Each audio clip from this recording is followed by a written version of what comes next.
red lobster, do you think? We covered a lot of ground in 2 days, more than you can probably remember unless you start to use it.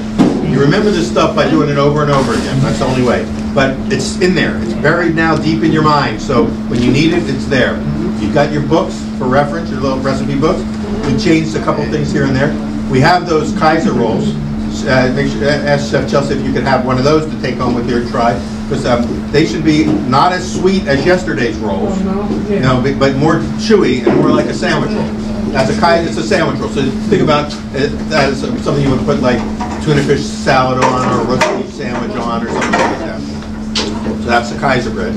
The focaccia was the oven wasn't set right. The load control wasn't on, so they fell. So there were some pieces that were the right size.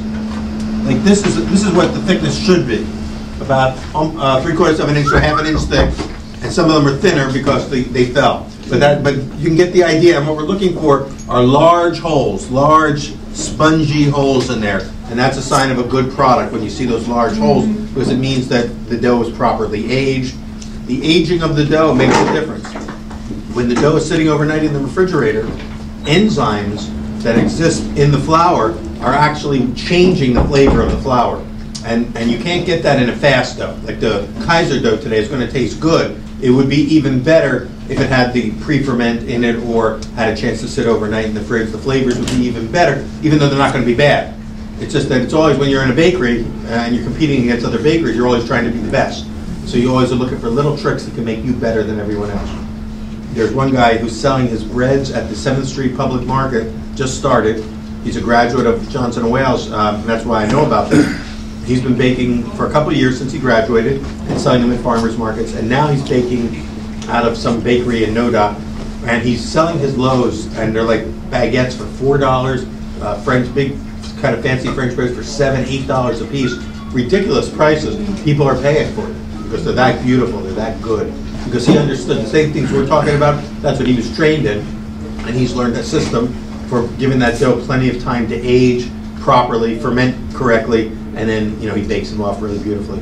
So there is opportunity in baking, but it's not the only area that, some people specialize in it. Some people specialize in working the hotline. But even if you're working on the hotline or the chef side of things, you always need to know how to bake.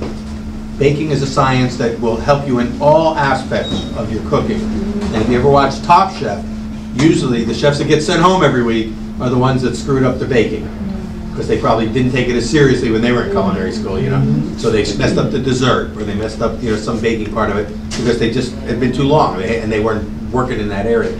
So it's good to have these skills, and you will find yourself using them over the next couple of weeks as you do other kind of cooking. You'll see some of these same skills coming back to you as you work with it.